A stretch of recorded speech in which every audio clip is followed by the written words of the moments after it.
Hello, my spooky readers. How are you doing? Welcome back to Procrastinate with Books. Today, I'll be talking with you about a very spooky book bingo that I have planned for the fall season. Understanding that this was my most anticipated time of the year, and now that it has finally arrived, I am so excited to share these bookish prompts with you. Now, considering these prompts, all in all, I really wanted you guys to be well prepared when October hits in so that we can get started with our spooktober sessions. So, this time around, I have come up with roughly 12 spooky prompts that will all in all help you develop a witchy, spooky October autumnal vibe. So, without any further ado, let's quickly jump into our first prompt. Now, the first prompt here is to read a book that has a cat on its cover or a cat cover, or I'll even give you a leeway if there is a cat word in the title, but mostly it should resemble something related to a cat. Now, October, Halloween, and this whole theme of spooky season is actually incomplete without cats, and that's why I decided to include this prompt.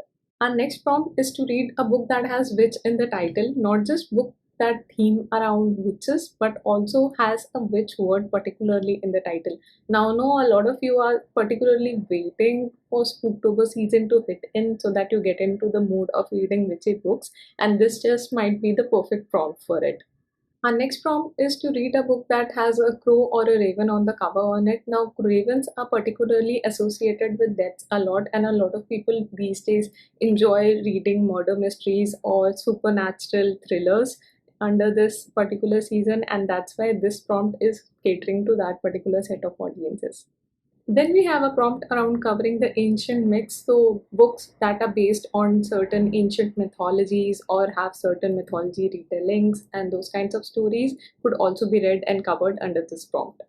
My next prompt brings me to the next prompt of rereading a particular book that you absolutely devoured anytime in the past, and this is just your hint to go and relive those experiences once again because this is the perfect nostalgic spooky time to do so. Our next prompt is intended to bring the magic in the air or revive the magic in your life, and for that very reason, you are requested to read something very magical. Preferably for me, that would mean a story that would include magical realism aspects because I've been waiting a really long time to discover something new in this arena and be, wow stricken with it.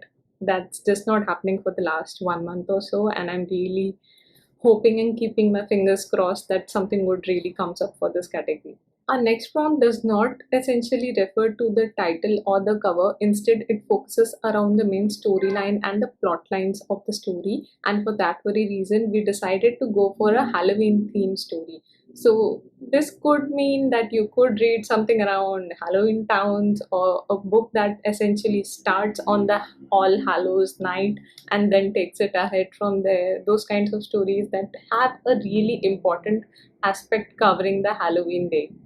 Our next theme is to read a book that has a theme of cursed stories. That is, a curse was placed once upon a time upon a particular person, a family, a lineage, or even a particular house or a particular place for that matter.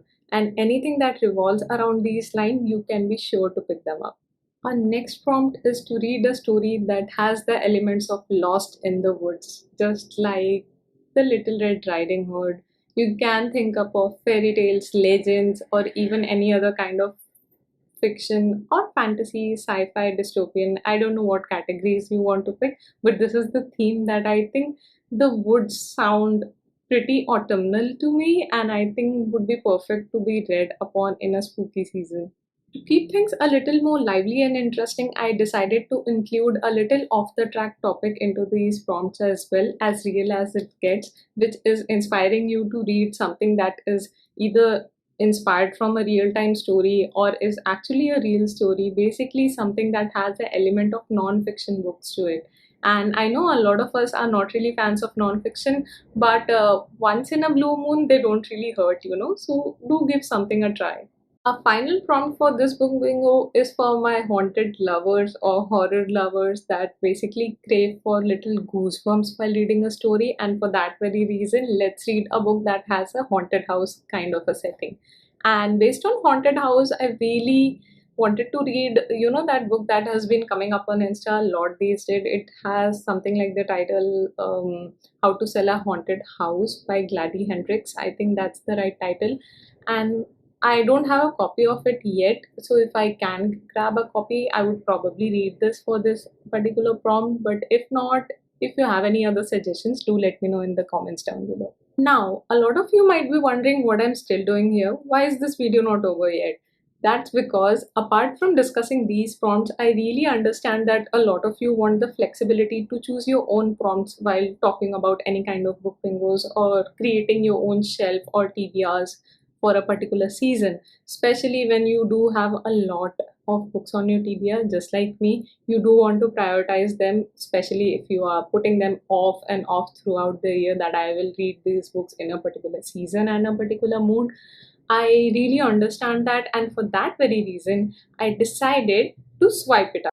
And here's your own very personal bingo board for you to customize and prioritize based on the spooky books that you decide to read. And you can fill these up with the books that you read or the prompts that you want to cover for yourself. So, this is a completely customizable template that you can feel free to use. I'll try to link down the templates down in the description box for you to, take a screenshot, download whatever is preferable to you, and do well with it as you please. And with that, my lovely friends, I would like to take your leave and catch up with you all in our next video. Until then, keep your coffee strong and your TBRs long. Goodbye. Have a spooky read.